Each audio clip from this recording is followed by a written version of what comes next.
Hello and welcome to the Eastern Front. On our podcast, we talk about the challenges to European peace and security that have erupted along a line running from the Baltic Sea to the Black Sea, the Eastern Front, and about why those matter to the United States. Our special guest today is Radosław Sikorski, member of European Parliament from Poland, former Defense Minister of the Republic of Poland, former Foreign Minister of the Republic of Poland, and former Speaker of Parliament of Poland. It's great to have you again, and welcome. And if you enjoyed this episode, please consider subscribing, rating, and reviewing us on Apple Podcasts, Spotify, or wherever you get your podcasts. Thank you.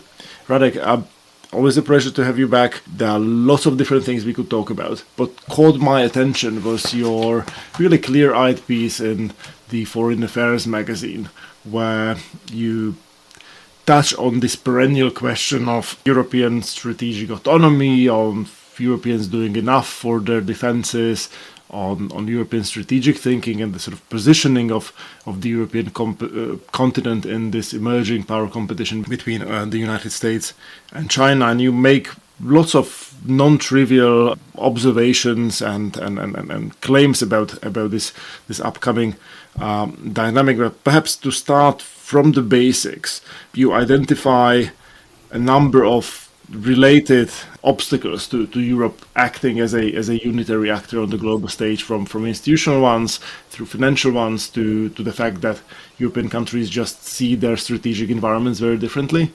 And a very basic question I want to start with is, how much of that has changed as a result of Russia's war against Ukraine? Well, first of all, thank you for the invitation to the show. I'd just like to add that in addition to all these illustrious posts, I was also a resident scholar at the American Enterprise Institute. I'm very proud of that. But to answer your question, the Russian invasion of Ukraine has meant that Ukraine has done better than we expected. From our perspective, the United States has done much better for Europe than Europe has expected. Europe has done much better for Ukraine than I expected. And Russia has done much worse on all counts. So in a sense, you might think there is no cause for alarm, because whereas Putin's intentions have proven to be as bad as some of us anticipated, his capabilities are less. But my argument in the Foreign Affairs piece that you refer to is that we were lucky for once. Number one, having Joe Biden in the White House, and number two, the US not yet engaged in the Pacific and the Far East. And we as Europeans cannot count on our luck to persist. So we need to imagine what happens if we have a return, maybe not to Mr. Trump, but someone like Trump, to an isolationist US president, or even a US president who mismanages your relationship with China, and you get a kinetic confrontation, and then all America's resources are devoted to that. And then I pose the hypothesis that would consume Washington's bandwidth and resources, and Europe would be pretty defenseless. Therefore, Europe should start pulling its weight on defense much more than hitherto, to be able to share the burden more fairly with the United States, and to be able to deter Putin or a future Putin, even if America is otherwise engaged. Almost as if we were touching on a paradox here, because Putin's failure in Ukraine, welcome as it is, does not necessarily help to break this overarching sense of complacency that for so long has characterized Europe's strategic thinking. When you go back to late February last year and the Zeitenwende speech, one almost feels like that speech was predicated on the assumption that things will go badly for the Ukrainians. Now we are, 500 days later in that war. It is pretty clear that Ukraine will not be overrun by the Russians, and I think there is a constituency for business as usual and kind of a complacent muddling through that you partly describe in the piece. Or do you think that actually that complacency has been sort of broken for the good, and it's up to you and your colleagues in European politics to build a new, much more forward looking and much more sort of assertive foreign policy consensus? First of all, I think complacency doesn't quite describe it. It was, in addition, greed to do business, very lucrative business with Russia in terms of gas and oil and a few other things, and also a patronizing attitude to Central Europe and to our security concerns. Some key players in Europe were quite willing to sacrifice our vital security interests for their profits. But there is now pressure from below. The sight of Russian rockets hitting residential areas of recognizably European towns and cities has woken up the European electorate. And if you look at the polling numbers, Europeans overwhelmingly demand of their politicians to spend more on defense, and in particular, to create a European defense worthy of its name. Whether the politicians and the member states of the EU actually get their act together is still not clear. But the metrics are easy, because, as you know, defense is very, very expensive. So just follow the money. Defense budgets have started to rise. We have created a European defense budget. We have bought arms for Ukraine for the first time. This was unimaginable 2 years ago. We've actually spent our entire 7-year allocation in the defense budget, which is wonderfully called the peace facility. Peace through strength, Radek. Peace through strength. That's right. But that's fine. That's fine. If it hadn't been for the pandemic, it would have been double. But we need to find the money for defense. And we've already started looking for 50 billion for Ukraine for 3 years. One thing I have to mention to our American listeners, this is important because of the difference in our constitutions. So when you assess the American contribution, you only need to see what Washington gives Ukraine, and it's roughly 70 billion so far. When you assess the European contribution, we are a confederation, not a federation. So you have to add up what Brussels gives to what member states give, and then it's roughly the same, also around 70 billion. Plus we are adding on this extra facility. So actually, financially, we are doing well. We need to restart our production lines of our ammunition and of our defensive equipment. This is starting. Way too late, but it is now starting. I hope we can return to this question of European defense industry, but just a couple other quick points, Radek. In calculating the contribution, and it's impossible to put a dollar sign on this, the accommodation of refugees across Eastern Europe, that is arguably even more disruptive than the financial cost or the armament cost. But I do want to, before we go down those roads, go back a bit and ask you whether you think the solidarity across Eastern Europe is as firm as we would like it to be, and maybe it needs to be, back in the earliest rounds of NATO accession. And it was a reasonable decision to sort of postpone membership for Ukraine and Georgia back in the day, but the Polish government was at the table when that happened. And we still, I'm wondering, it seems very important to me that the alliance solidifies its position in Romania, that Transnistria and Moldova is brought in, and that we get back on a road that includes not only membership for Ukraine but for Georgia. That Europe is, the dream of Europe whole and free is really fulfilled as it should be. What say are Polish attitudes about Southeast Europe and the willingness, beyond Ukraine, to weave together a coherent alliance? Well, there are several things here. It's a fascinating counterfactual as to what would have happened if we'd given the membership action plan to Ukraine and Georgia at the NATO summit in Bucharest. I was there in the room and doing actual arguing. George Bush personally thanked me out, and Condi Rice acknowledges it in her memoirs. What we gave Ukraine and Georgia is a legal guarantee that they would one day become NATO members. It says so in the communique, but without the membership action plan. And you could argue it both ways, actually. My feeling is that there is nothing more dangerous than to give people security guarantees that are not credible.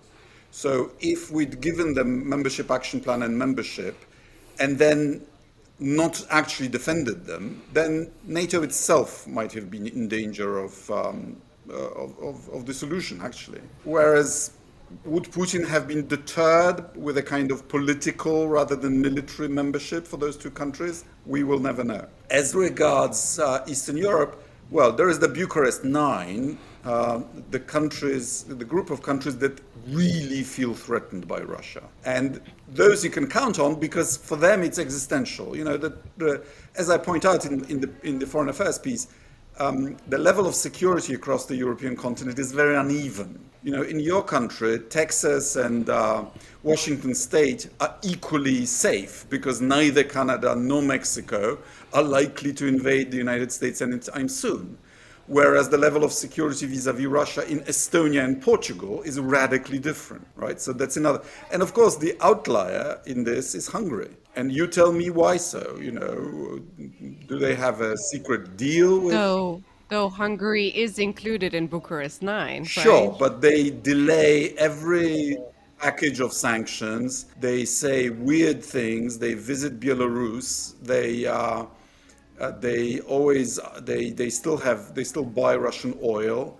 They refuse the passage of arms for Ukraine, and so on. I mean, clearly, Orban's heart and politics is not in it. Hungary hasn't even ratified Swedish membership in NATO yet. So I'm afraid something weird is going on there. And the foreign minister has a medal from Putin. You know, if Russia loses this war, then clearly Transnistria is something to be sorted out, probably by the Ukrainians, with a request from Moldova. But we shouldn't have a gangster statelet on the very border, or you might actually argue inside a security perimeter. But, you know, Russia hasn't lost yet. I mean, at the moment, it's still Russia occupying Ukrainian land, not vice versa. Radek, Poland's rearmament has been really quite striking. You know, just recently you received the first shipments of M1 Abrams tanks, but you're also buying Korean tanks, which are quite good, sort of M1 derivatives.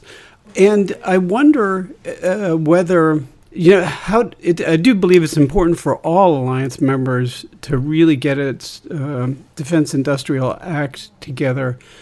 But in the past, that has meant going at the speed of and the pace of Western European industry, which strikes me is not up to the, you know, they're a long way from being able to regenerate even the capacity they have. If we look at joint European programs over the last several generations, it's been a huge expense that's produced almost nothing. The 100 billion that the Germans are pledging, something like half of it is just to replenish ammunition stocks. Right. So and they're going to build a factory for the fuselage for F-35s. And so whatever they produce, that would be great.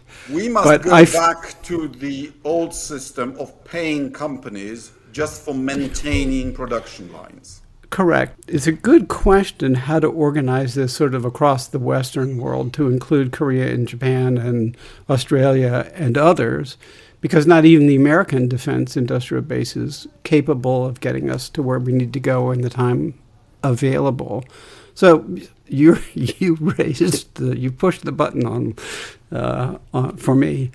I'm just wondering how you think about it and whether you have any solutions for trying to do this within, you know, in a way where the frontline states of Eastern Europe play a larger defense industrial role, both as kind of a motivator for other seriously concerned and like-minded states, but also perhaps step into the role that the French and the Germans used to play in the past. I don't see any reason why Poles couldn't build tanks, or or couldn't play a major role. We used to. We used to have 3,500 tanks and an almost 500,000 man army.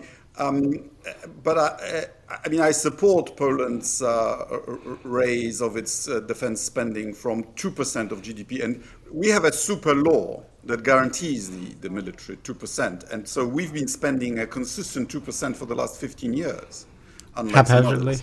And it's now gone to 3.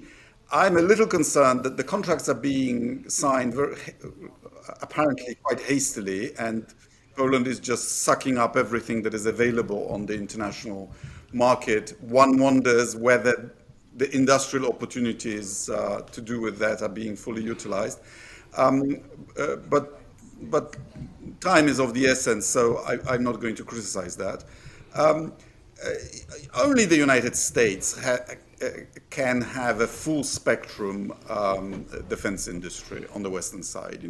Everybody else has to find niches. Poland makes perfectly good drones. Ukrainians seem to appreciate our handheld anti-aircraft missiles.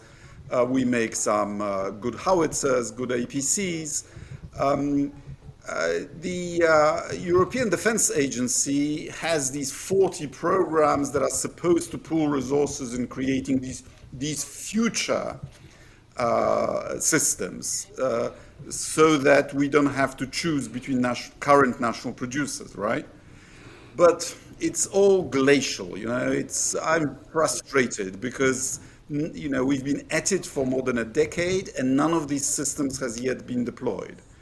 And when you have a war on your doorstep, some of these procedures should be streamlined. Every defense industry, every country that I know of has a proviso for urgent operational needs.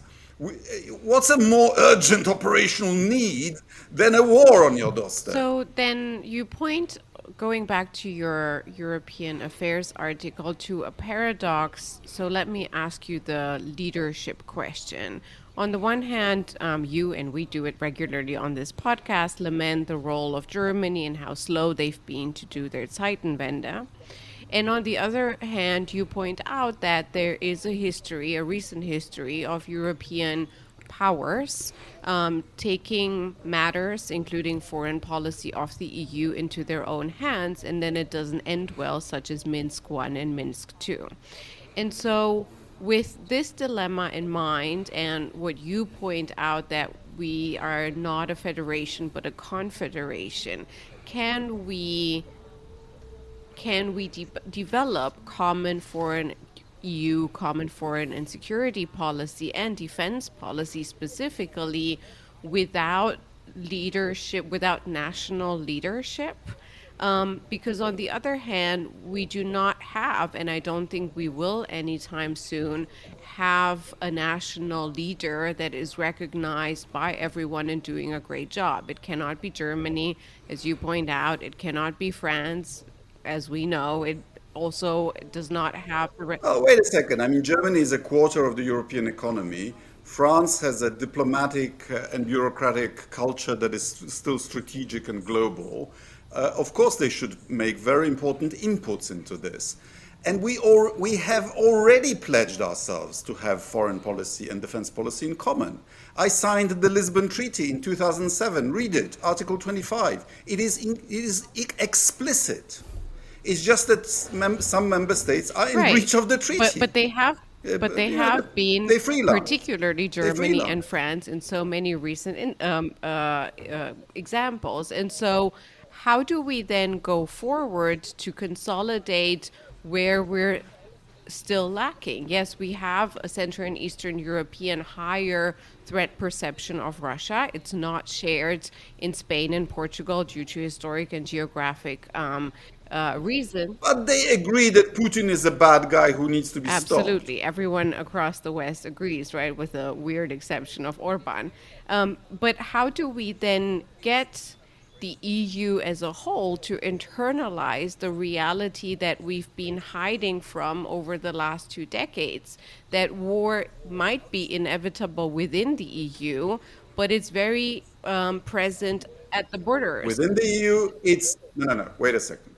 War within the EU is unthinkable. That is the greatest achievement of European integration. War outside on the EU periphery is not only thinkable; it's both in the south and particularly in the east. It's a reality, and European politicians need to be scared sufficiently to do the right thing. And I'm not sure they're there yet. So if it's not a full-scale invasion, and it's not the Balkan Wars, and it wasn't Georgia, and it wasn't Ukraine in 2014, how can we get there? Well, my question exactly, which I've asked on numerous occasions here in the debating chamber.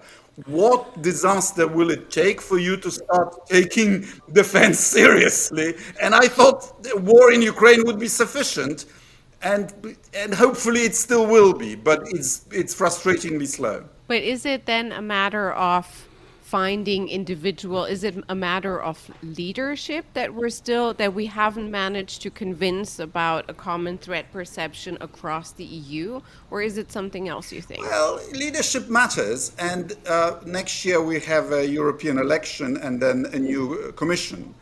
And we'll see what kind of people they choose. You know, if they choose another set of multilateral men, then you know that they're not serious.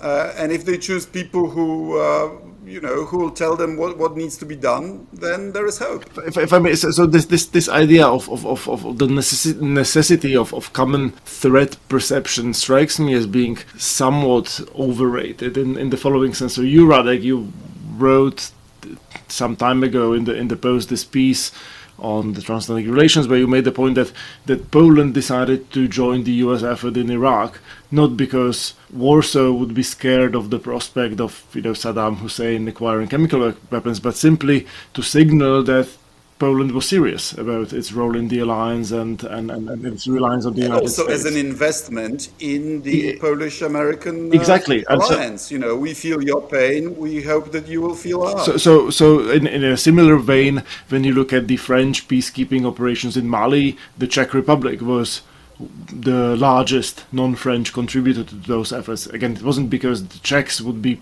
particularly preoccupied by Mali, but because they thought it was worth their while to invest in this relationship. So I don't think the difference in threat perception is necessarily a barrier to deeper European cooperation, but it's rather, the sort of lack of trust. The fact that there are countries that feel that they've been sort of let down by others repeatedly. And there needs to be... Yes, but also, some people don't see the opportunity. Let's remember that as the West, we are pretty demoralized. We screwed up in Iraq. Arab Spring has been a disappointment. We made the bet that China would liberalize its economy and hopefully politics. That didn't happen. We made a bet that Russia would civilize. That hasn't happened. Democracy and the West are not on the go, and I think victory in Ukraine would restore our morale and also send a very powerful message that democracy should not be underrated. Conversely, though, Radek, I think you're quite right to say that the stakes in Ukraine are qualitatively different than the other fiascos that you had mentioned. So, yes, victory in Ukraine could jumpstart the revitalization of the West and the democratic process in the world. Conversely, a defeat or, really something that, a sort of stalemate that leaves Russia in the game, and possibly even that middle solution is almost worse than the other. To have failed to respond adequately, which is, I think, still an open question, would I think be such a catastrophe for American leadership in the world, for European peace and solidarity, for the cause of liberalism. I have a slightly different view on the planet. All right. Well, I'm just trying to tee you up. That's all. This crazy war has accelerated Russia's decline. So even if Russia holds on to some Ukrainian territory, its own decline will continue because we will then not raise sanctions, and Russia will become a less and less valuable or powerful vassal of China. And that's terrible for Russia. Actually, not But that Russia great could for us. survive as that, or at least the know, elite and the Putin satrapy could continue. Sure. But, when you look at the history of colonial wars by Western powers, they are usually ended by a different team that started them. And therefore, defeat in Ukraine probably means a change of team in Russia. And that team could take a different view about Russia's alignment. Zbigniew Brzezinski, my friend and mentor, used to say that the strategic choice for Russia is either to be an ally of the West or a vassal of China. Well, Putin made the wrong choice. And many Russian patriots recognize that he chose his own personal interest rather than the strategic interest of Russia. And they could possibly reverse it, which would be important. So with this view, which is kind of medium to long term, unless we have another 24 hours, this time successful mutiny, we are now just a day or two before the Vilnius summit. What do you expect with your experience from 2008? What do you expect to happen or not to happen at the summit of NATO with regards to Ukraine? I expect many good practical things for Ukraine. I don't expect them to issue a formal invitation to join NATO, but Ukraine will be given serious assurances. But I think the German view will probably prevail that NATO membership should be part of some kind of peace package. Because the actual red line of Western publics is that we don't want a direct clash between NATO troops and Russia, which I think is correct.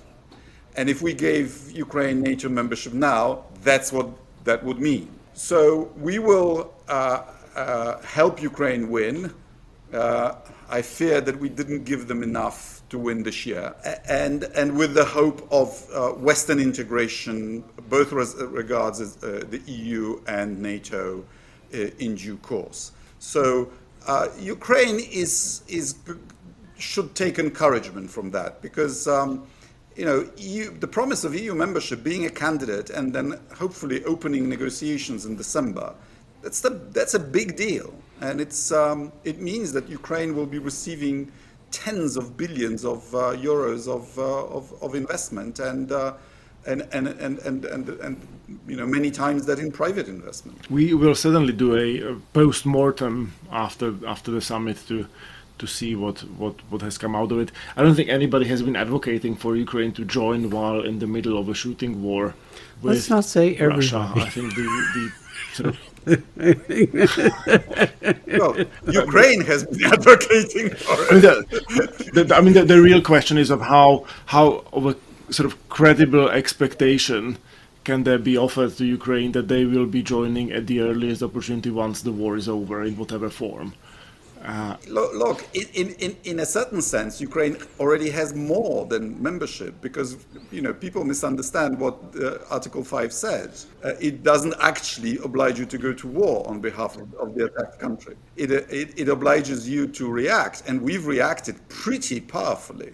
So I wonder if we could spend a few minutes talking about, one dimension of this debate about European strategic autonomy, which you allude to in the piece, which is the sense in some quarters.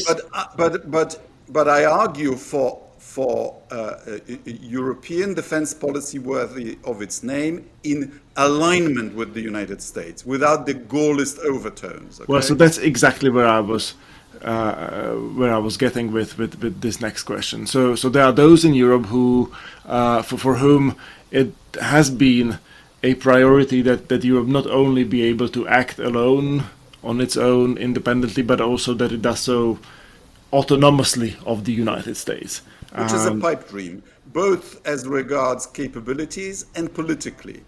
If you try to build Europe's defense identity in opposition or even aloofness from the United States, all you will achieve is you will split Europe. So could you talk us through the politics of this? So let's say there is a conflict between China and the United States. How does it play out? Just to remember attitudes to the Iraq War.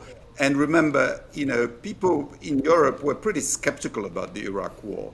And yet half of the continent backed the United States. All you would do would be to resurrect the division into old Europe and New Europe. Has that disappeared, Roddick? I mean, really? I mean, it does, the temptation to look at the Ukraine war through the old Europe, new Europe set of lenses is pretty tempting. Yes, because, Russia's great power status is not in doubt among old European capitals, whereas the independence and sovereignty of post-Soviet new states like Ukraine was a kind of new thing, and there's been a learning curve. On the eve of this war, people were not sure whether the Ukrainians are actually a separate nation, that they would actually fight for their independence. I'm not sure all Ukrainians were certain. But now the Ukrainian identity and the Ukrainian trademark is the highest in history, and they've become the perception always lags behind reality, if you listen to the German foreign minister who says, well, we were wrong, we should have listened to the East Europeans on Nord Stream and a few other things, there is some soul searching, and I think it's genuine. There is also, of course, the business lobbies who would love to return to the old business model of, turning cheap Russian gas into expensive fertilizer and industrial gases and so on. I try to explain to them that we could only do that if we have a democratic regime in Russia. Actually, we can't do that with Putin. I want to add one more thing here to kind of conceptualize this relationship or the status of the EU the way you see it in relationship, of course, to the United States. But I think it makes a lot of sense looking at it, as you also do, in relationship to China. And I want to ask you the following question. On the one hand, we have adopted at the EU level something called not decoupling, but de-risking, and you yourself... Which I think is correct, by the way. Yeah, and you yourself make the case that we should, where possible, collaborate, but also compete and confront when necessary. But what we have seen has been, again, France and Germany, the culprits in many stories, as the leaders economically and politically, competing with one another, specifically Scholz and Macron, who is sending more CEOs to China. That, to me, is everything but de-risking. It's rather amplifying an economic dependent relationship that we have been building. So where does that leave us in relationship? Where does that leave the EU in relationship to the United States and in the eyes of Washington? First of all, look at the differences. The EU has no military capabilities in the Far East. You do. As either EU or NATO countries, we don't have any legal obligations. Korea, Japan are not actually, they're friendly states, but they're not our military allies. And remember, we are far more dependent on both imports and exports to China than the United States. China is our biggest trading partner in goods. When you add services, the United States is much bigger. But in goods, it's China. And by decoupling, I mean the kind of cliff edge severing of relationship that we've just had with Russia in the sphere of energy. That has cost us 1.5% of GDP. With China, it's not one sphere, it's several areas, and the volumes are much bigger. So the disaster, the economic disaster for Europe of a sudden decoupling would be much bigger. We would deindustrialize. We would become poorer from one year to the next. And de-risking means that, as I understand it, means not going to zero, but going down to acceptable levels. So from 90% to whatever, 30 or 40%, say in rare earth metals or batteries or some other key components, and to achieve that without impoverishing ourselves, what we should be doing is directing new investments elsewhere, and we are doing it, including we have our own Chips Act. We are you and us, we found ourselves suddenly in the situation of depending on one huge chips factory in Taiwan. How did that happen? You are addressing the problem. We are doing exactly the same. If I may just jump in at this point, I mean, that to me is part of the problem, that you have these sort of parochial initiatives taking place in the United States, in the European Union, independently of each other, and sometimes creating frictions in the transport. Parochial initiatives costing tens of billions of euros, yeah? Well, yes, but we would need precisely at this juncture something like, TTIP, something like a much more sort of ambitious transatlantic trade and economic integration agenda. Because we are doing. I mean, in Poland, the chips factory is being built by Intel. I mean that's fair, but when you look at the Europeans have been aggrieved for whatever reasons over the Inflation Reductions Act, sort of protectionist ramifications for. Because it is protectionist, but I hope it's been sorted out. I understand that electric cars made in Europe will have the same rights and privileges as those made in NAFTA. If that's true, then we fixed the problem, but the problem was genuine. And I think it does reflect a certain sense of parochialism, which I think would be helpful to sort of overcome at the juncture when we, do realize there's a sort of collective West. Yeah, but then we would have to solve the issue of chlorinated chicken. I know, and if we could solve that, we would have global free trade. And I remember talking about chlorinated chickens when I worked at AEI 20 years ago. We've let the issue just completely, we've ignored the issue in ways that we shouldn't. So please come back to AEI. Pick up the cudgel for chlorinated chickens. Before we let you go, one final question. So in this piece, you run the reader through a fascinating thought experiment towards the end when you say that if Russia is soundly defeated in Ukraine, this might send a message to Beijing that it's perhaps not worth their time and effort to try messing with the collective West because it won't work.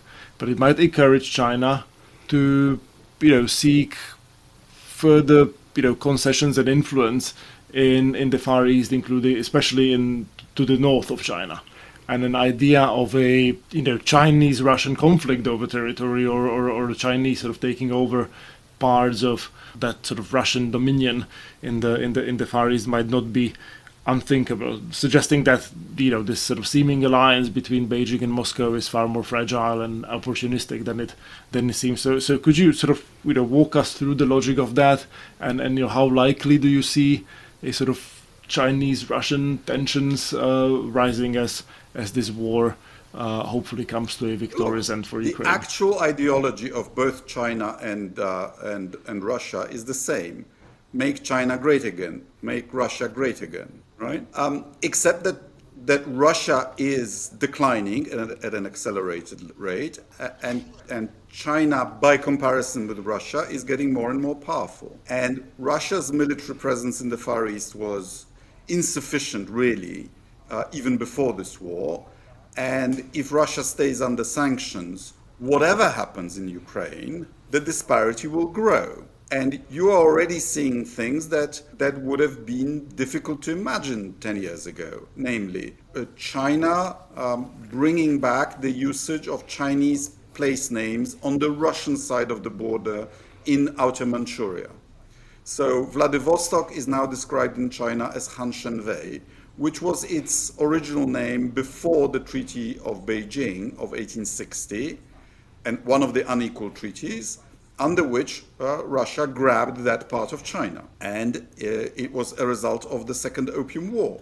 and the Chinese remember it very well. What's happened on the 1st of June, just now, is that for the first time since the building of the port in Vladivostok, Hanshenvei, Russia has allowed Chinese export from northeast China to go through that port. That's such a huge concession. I wonder what Putin got in return. Or maybe he's even weaker vis-a-vis China than we know.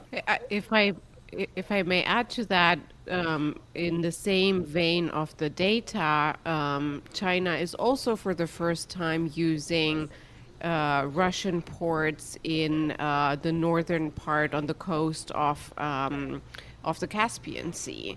To me, the only thing that Russia is not sharing yet and that China really wants is some parts of military technology with submarines, and then also the access to the Arctic. But how much can they hold off on that, and how quickly is then Russia, in this hypothesis that you seem to be sharing, becoming indeed China's vessel? And one more thing that China, well, two more things that China desires is Russia's gold reserves. China is clearly building up its stocks to one day to make yuan the reserve currency, and Russia has one big chunk that could be bought. And then secondly, land with, space for expansion and raw materials. Xi Jinping wants to reinforce the legitimacy of the Communist Party and to brand it to make his name in Chinese history. So he will, of course, and of course Taiwan is what the Communist Party has promised the Chinese people, but one day they will have to make a calculation. Do we risk a world war over Taiwan? And it would be a real risk because Taiwan, Japan, Korea, Indonesia, Australia, they cannot be sure that these countries would not come to Taiwan's aid. Or do we take advantage of Russia's isolation and take another former Chinese province, or do they do their favorite thing, which is to try to take it over by osmosis or some blockade, Putin has entered a very risky game with China. Well, that's a very happy note. Let's stop there. That's one of the happiest notes we've ever had. We've had Chinese-Russian border clashes within living memory. Let's not forget that. In communist Poland, we used to have this joke that the Chinese bombed a peaceful Russian tractor plowing the fields, and the tractor responded with fire. We will miss the Cold War in so many ways. But I'm sure Ukrainian black humor will arguably outdo the humor of the captive nations of past years. Radek, thank you so much for joining us.